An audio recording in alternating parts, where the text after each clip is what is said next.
ফেব্রুয়ারিতে ত্রয়োদশ জাতীয় সংসদ নির্বাচন। সারা দেশ প্রস্তুত হচ্ছে একটি অবাধ, সুষ্ঠু ও গ্রহণযোগ্য নির্বাচনের জন্য।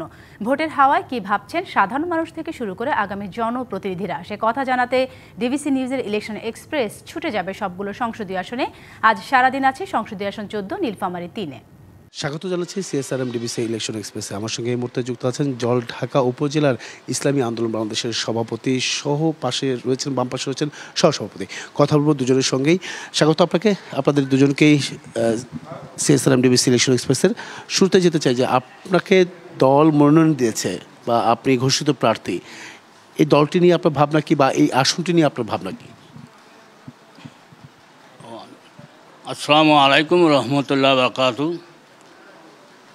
আমার নাম হচ্ছে মোহাম্মদ আমজাদ হোসেন সরকার।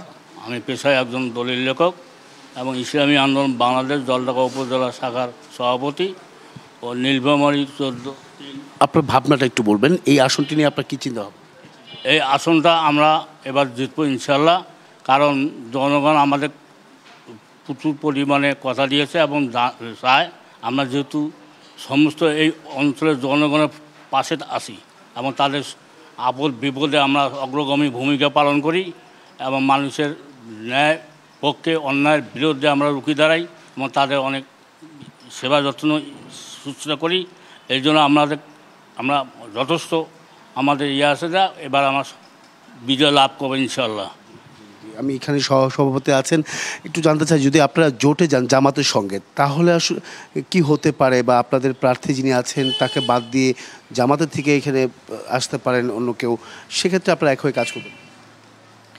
ইনশাল্লাহ ইসলামী আন্দোলন বাংলাদেশ জলঢাকা উপজেলা শাখার পক্ষ থেকে ডিবিসি নিউজকে সর্বপ্রথম আমি সালাম জানাই এবং শুভেচ্ছা জানিয়ে আমি আমার কথা শুরু করছি। আমরা জানি যে একটা জোট হওয়ার বিষয় রয়েছে, আবার আমরা পৃথকভাবেও নির্বাচন করতে পারি।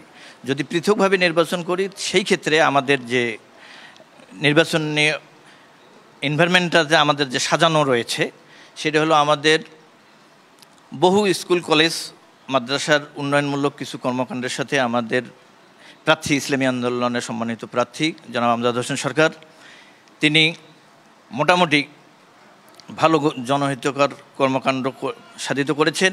সে কারণেই আমরা মনে করি যে আমাদের এককভাবে ভোট করলে আমাদের ভোট সংখ্যাটা বাড়তে পারে। এর প্রধান যে কারণটা সেটি হলো যে জাতীয় পার্টি যদি নির্বাচন থেকে ওনারা দূরে সরে থাকে বর্তমান দেশের এনভায়রনমেন্ট অনুযায়ী, সেই ক্ষেত্রে জাতীয় পার্টির ভোটগুলো আমাদের কাছে ইনক্লুড হবে।